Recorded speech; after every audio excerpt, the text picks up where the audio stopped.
السلام عليكم. قبل ما اشغل لك الفيديو، وحياة عيالك يا راجل وحياة النبي، لو حد تعبان او عنده حاجة في القلب لو سمحت ما تتفرجش على الفيديو، لان بصراحة هتموت من الضحك. لو سمحت قد اي قلب ضعيف ما يتفرجش على الفيديو، وانا غير مسؤول عن اللي هتشوفه تماما. ليه؟ مناخوليا عباسية. اسمع كده. قطعها هنا خوان بسيرة، لو عدى لو راوغ لو عدى عدى هوبا هدف البطولة افضل من داعب المستديرة خوان بسيرة، افضل من داعب المستديرة البرازيلي. هدية وسجل عدى ومر وراوغ. قلت لك هدف البطولة هاتوها من قلب الجزائر. الزمالك افضل زائر من قلب الجزائر، الزمالك للشباك زائر، وكما زار امام شباب بلوزداد يسجل هنا. يا سلام، توقع الخطأ، لعب عليها، كمل. خوان بسيرة خوان اتدلع وهات اجوان. والهدف الاول يا سادة، خوان بسيرة تاجر وصانع السعادة كالعادة يمتع ويسجل في الجزائر. هداف الزمالك في الكونفدرالية يسجل ويأتي بهدية ويسجل الهدف الأول. هدف أول مع اللحظات الأخيرة يأتي بأقدام بسيرة. هدف أول مع اللحظات الأخيرة. استر يا رب، ده ظلم يا رب. ربنا يثبتك يا رب. ما فيهاش حاجه. هيحسب لا هيحسب. يا رب. ده ايه ده؟ بيحسب بنالتي وهيلغي الجول ويحسب بنالتي؟ ده كلام يا راجل حرام عليك. لما اقول لك ده حكم ملوث. ده راجل يا راجل، ده كلام يا راجل، ده حل عشان يلغي. ده راجل يا راجل، ده حكم يا راجل انت يا عمي اهدى يا شام. يا جماعه الكوره دي لو دخلت بعد كده تطلع هوا. لا بره. لا انا مش بخير ان شاء الله. هقول لك على حاجه، ثقتي في ربنا كبيره، ثم ثقتي في لعيبه الزمالك ايضا كبيره. ان شاء الله خير. من القاره دي العدل خرجونا من القاره. عدل ايه؟ هقول لك حاجه بس، العدل اهو لسه مش ممكن تتصد، مش ممكن تضيع. فانا بعد اذنكم يا جماعه دي لو دخلت قفل الهوا ده. اهدى بس يا شباب، اهدى الله يكرمك. لسه فدراليه ظلم كده. معلش، هو في حاجه اسمها ان انا ابقى كسبان 1-0 ده اللي خليني اجي مصر انا عشان اجيب الهدفين؟ ده مش جديد على القاره جديد، الافريقيه. خلاص نخرج من القاره. لا لسه اهدى بس الكره ان شاء الله باذن الله عندك فرصه ان الكره دي تتصدى ليها كمان. طب اسمع الاخ جاهليو ده، وخلي بالك التقيل جاي. اسمع جاهليو كده هيقول ايه، وركز في الكلام اللي هيقوله. الله يديك الصحة. اسمع جاهليو كده بيقول ايه عن المباراة.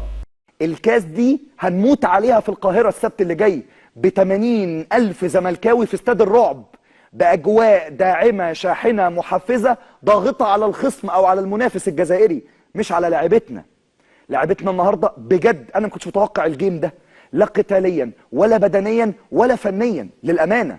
أنا النهاردة بقول يا رب بس تبقى إيه، تعادل أو حتى لا قدر الله خسارة قريبة نعرف نعوضها في القاهرة. لكن تفوق 90 دقيقة كاسح على اتحاد العاصمة، كاسح. اتحاد العاصمة ما جاش أصلا المباراة نهائي. طبعا في هذه الأوقات نتذكر عصام الشوالي لما قال لك إيه في 2021، يا حبيبي يا ماما أفريكا. هذه هي القارة الإفريقية بكل أسف، قارة الغرائب والعجائب والمواقف والطرائف. لأن دحام بيدة هذا التدخل التحكيمي أقسم بالله لو بالعكس ما هيتحسب. وبالمناسبة كل التحية لكل راجل والكابتن معتمد جمال. أنا مش عايز أسمع كلام سلبي. الزمالك النهاردة قدم جيم عظيم في ظروف غاية في الصعوبة. دي فرقة كانت بتلعب مباراة مصرية ومن الثلاث سافروا الأربع، ريكفرنج خميس اتمرنوا جمعة بيلعبوا سبت. دي مش ظروف طبيعية أبدا لقايمة أصلا فيها من النقص ما يكفي. معتمد جمال النهاردة كاتشنة عظيمة، وأكل لامين اندياي مدرب اتحاد العاصمة أكل. فريق اتحاد العاصمة أصلا ما هددش المهدي. أنا ما شفتش مهدي سليمان خالص، يعني مهدي سليمان أصلا لم يختبر. فأي نجاح هذا وأي شخصية هذه لفريق بمدرب متجمعين من 3 شهور من 4 شهور لسه متعرفين على بعض. بيقول لك الزمالك مسيطر 90 دقيقة. أنا ما شفتش المهدي سليمان. قال إيه يا جماعة، هو المهدي سليمان كان انطرد؟ الزمالك خد طرد يا جماعة، يكون المهدي سليمان اللي انطرد؟ ولا أنا مش واخد بالي؟ طب هو مين اللي كان واقف جول الزمالك؟ إيه يا جماعة، هو مين؟ هو المهدي سليمان كان مطرود؟ بيقول لك أنا ما شفتش المهدي سليمان. يا راجل إن شاء الله تشوف العمل. إحنا شفنا غير المهدي سليمان أصلا؟ ده إحنا طول المباراة شايفين المهدي سليمان بس. ده إحنا ما شفناش حارس اتحاد الجزائر الا في الهدف بتاع بزيرة اللي اتلغى في الشوط الثاني. فين يا راجل انت بتكلمه ازاي؟ بيقول لك اتحاد العاصمه ما جاش ولازم 80,000. طب هتجيبوا 80,000 منين بقى؟ ها؟ هتلموا جمهور الاهلي ولا بيراميدز؟ صحيح ده بيراميدز ملوش جمهور صحيح. هتكملوا ال 80,000 ازاي؟ يا سيدي كملتوا ال 80,000 ماشي، وبعدين اتحاد العاصمه ما جاش خالص، ما جاش في المباراه. انتوا بتتكلموا ازاي؟ في اي زريبه تعيشون؟ ماذا يتعاطون في 100 عقبه؟ بيتعاطوا ايه؟ نوع المشروب؟ قول لي بس يعني عشان عايز افهم. البليله توصل لكده؟ معقوله تعاطي البليله يوصل للحاله دي؟ ايوه انت بتتكلم كده، انت فرحان ان الزمالك؟ ايوه طبعا فرحان ان الزمالك اتغلب. قال لا انا يا سيدي مش اهلاوي كيوت، وانا مش اهلاوي من السسبنس اللي بيقول لك ايوه يا ريت والله الزمالك، اصل الزمالك مش عارف ايه. الزمالك ايه؟ الزمالك سبب خراب الكره المصريه. الزمالك ما بيكسبش الا بالاحتواء وبالتحكيم المصري. انا من رايي تجيبوا حكم مصري في المباراه اللي جايه. تستقدموا حكام من كفر الشيخ، حلوه من كفر الشيخ، تجيبوا وفا الغازيه او كده ضربه جزاء مش عارف ايه والدنيا تمشي. لكن حكم مش مصري وصدقوني مش هتكسبوا. انتوا مش كنتوا بتقولوا عايزين حكم اجنبي لمباراه سيراميكا ورجعتوا في كلامكم؟ ايوه انتوا عارفين الكلام ده. مستحيل الزمالك يكسب في وجود حكم غير مصري. انتوا بتقولوا هنعوض، انا بقول لك باذن الله ما انتش هتعوضوا. باذن الله اتحاد العاصمه هو اللي هيعوض وهيجيب كمان جول هنا في القاهره باذن الله. باذن الله هتكون سكتة قلبية قوية. الكونفدرالية والدوري بعونك يا رب هيضيعوا من مشجعي البليلة.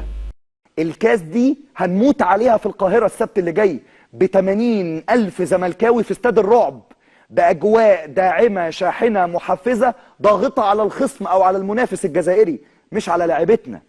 لاعبتنا النهاردة بجد أنا ما كنتش متوقع الجيم ده، لا قتاليا ولا بدنيا ولا فنيا للأمانة. أنا النهاردة بقول يا رب بس تبقى إيه؟ تعادل أو حتى لا قدر الله خسارة قريبة نعرف نعوضها في القاهرة. لكن تفوق 90 دقيقة كاسح على اتحاد العاصمة، كاسح. اتحاد العاصمة ما جاش أصلا المباراة نهائي، وما أعتقدش إنه هيلعب مباراة بهذا السوء في القاهرة، ودي رخامة وسخافة الجول اللي اتسجل في الآخر.